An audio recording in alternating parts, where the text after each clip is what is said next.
Hey everyone, Morgan here, and I had a little bit of information that I found insightful, and of course, sharing is caring, so I wanted to share with you as well. But before I do, I wanted to remind you that I've got an event coming up. Actually, the same event, but three different locations. It's called the Empowered Empath. In April, I have one in Denver as well as the DFW area. And then later in the summer, in July, I have one here in Boise. And I'm really gearing up for that. It's starting to expand and be more rich and have a deeper sense of what it means to really be an empath in this world. It's one of those conversations that's been kind of on the cusp, right? It's a new term. It's one of these things that we kind of misunderstand at this point. It is gaining momentum, and so the exciting thing is every time I do these classes and I get enriched in the research and the philosophy and the energy behind it, I learn so much more. And of course, if I'm learning it, I can't wait to share it with those of you that come.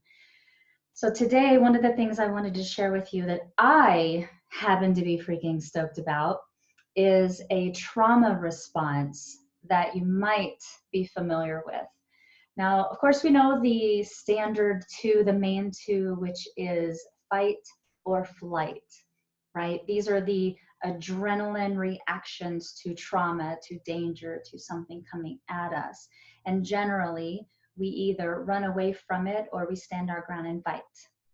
But the more we evolve, the more language we understand. We also understand freeze. Freeze is the third trauma response. Pretty common. You might even see yourself in all three of them at times. I know I have. Well, I guess maybe fight. I don't always fight. I usually, I'm such a softie that that's not really my first response. But there's a fourth trauma response terminology that's starting to come into our language, and this one is the one that made me excited.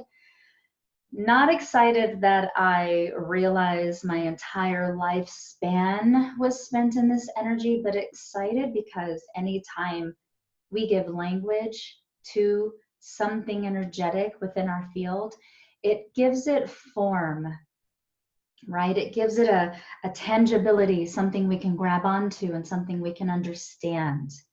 And so that's why I'm excited about this. But the fourth trauma response is fawning.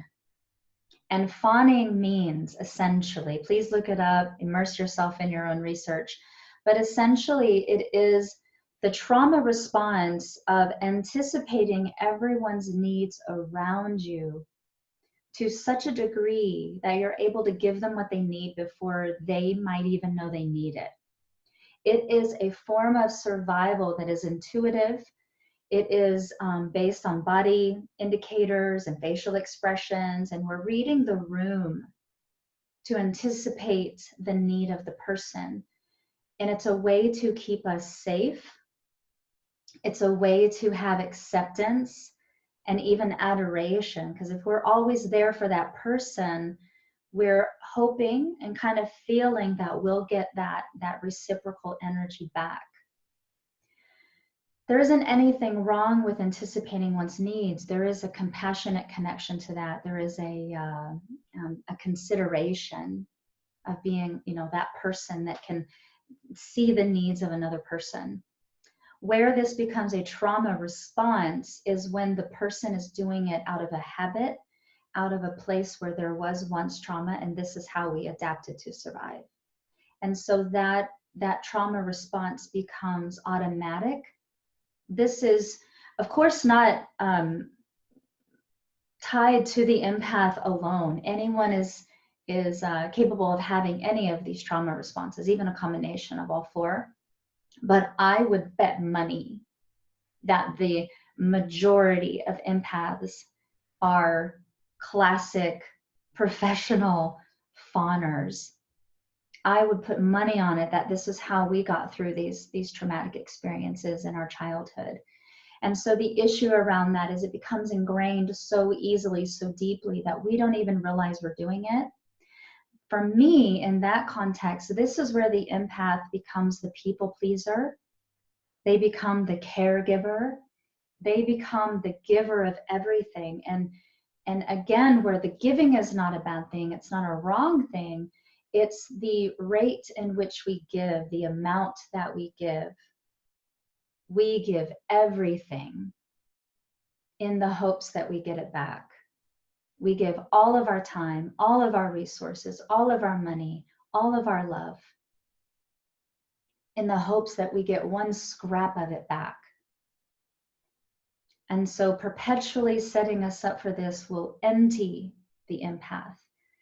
We have the chronic fatigue issues and the fibromyalgia issues and all of these cascading energetic fatigues in the body. So for me, this is a very exciting thing to learn, because I didn't realize it was, number one, called something. So again, when we can call something, we have access to understanding to it. But what it has done for me is it's given me the opportunity to now choose when I want to give and be in that considerate mode from a place that's clean, rather than fawning and giving it from that place of, I hope I get it back. So essentially what it is for me is it breaks down into the virtue and the shadow. Like, where am I giving myself away in order to get it back? And where am I giving from that true space of, I just love? And so I just wanted to offer that to you. Please do your own research. Please go into this conversation. If you resonate with it, oh my gosh, it was so enlightening for me to realize, because I never really resonated with the other ones. And yet I knew I had trauma.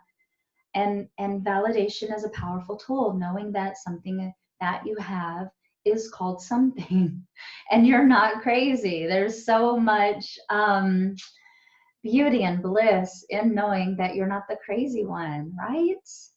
So I hope that that resonates with you. Take it wherever you would like it. Of course, you're invited to throw it all away if it doesn't resonate.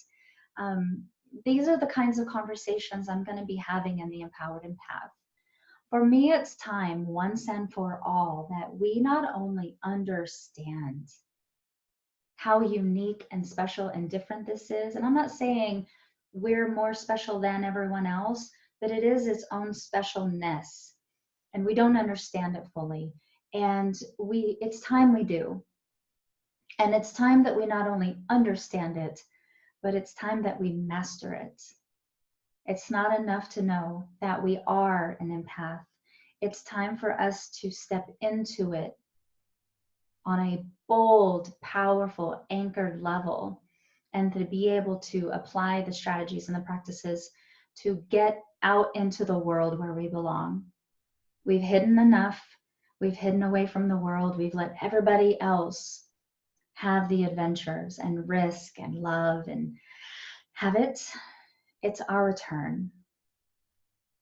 If you would like to join me for that, all of the information that you need is located at theempoweredempath.info. I would adore it if you would come and see me. I would love to have you in this class. So yeah, go check out that website. You can follow me on Facebook. Feel free to share this video with people that you feel like might be empathic, people that you might feel will resonate with fawning, because knowing is education, right? Knowing and understanding is the educational portion of the empowerment, because education is power. The more we know, the more we understand, the more we can step boldly into who we truly are. I hope you enjoyed. I'll talk to you soon. Bye.